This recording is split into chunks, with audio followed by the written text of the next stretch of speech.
RG Kar medical college হাসপাতালে কর্তব্যরত তরুণী চিকিৎসকের দেহ উদ্ধারের ঘটনায় উঠছে নানা প্রশ্ন। ক্রমে জটিল হচ্ছে রহস্য। ইতোমধ্যে এই ঘটনায় এক যুবককে গ্রেপ্তার করেছে পুলিশ। আরজিকর হাসপাতালে ঢুকে যুবতী চিকিৎসককে ধর্ষণ করে খুনের কথা স্বীকার করে নিয়েছেন অভিযুক্ত, এমনটাই জানা গিয়েছে তদন্তকারীদের সূত্রে। তবে অপরাধের কথা স্বীকার করলেও এখনো তার মধ্যে কোনো অপরাধবোধ দেখা যাচ্ছে না। তদন্তকারীদের একটি অংশের দাবি, কোনো অনুতাপবোধ নেই অভিযুক্তের মধ্যে, বরং অভিযুক্ত জেরার সময় বলেছে ফাঁসি দিলে দিন।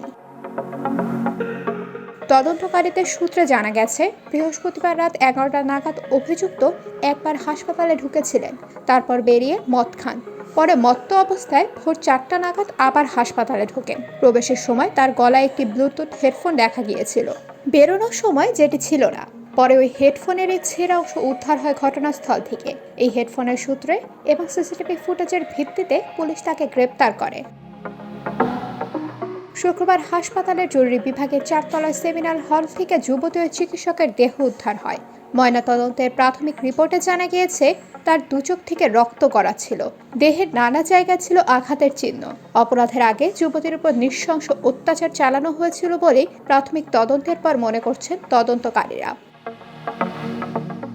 অভিযুক্তের সর্বোচ্চ শাস্তির কথা বলেছেন মুখ্যমন্ত্রী মমতা বন্দ্যোপাধ্যায়। রাজ্যের বিভিন্ন প্রান্তের সরকারি হাসপাতালে জুনিয়র চিকিৎসকদের অবস্থান বিক্ষোভ শুরু হয়েছে। সর্বত্র উঠছে একটাই দাবি, বিচার চাই। মুখ্যমন্ত্রী জানিয়েছেন, আন্দোলনকারীদের এই ক্ষোভ সঙ্গত, তিনি তাদের সঙ্গে একমত। মুখ্যমন্ত্রী এও জানিয়ে দিয়েছেন, কেউ এই ঘটনায় রাজ্য পুলিশের উপর আস্থা না রাখতে পারলে যে কোনো এজেন্সিকে দিয়ে এর তদন্ত করাতে পারেন, তাতে রাজ্য সরকারের কোনো আপত্তি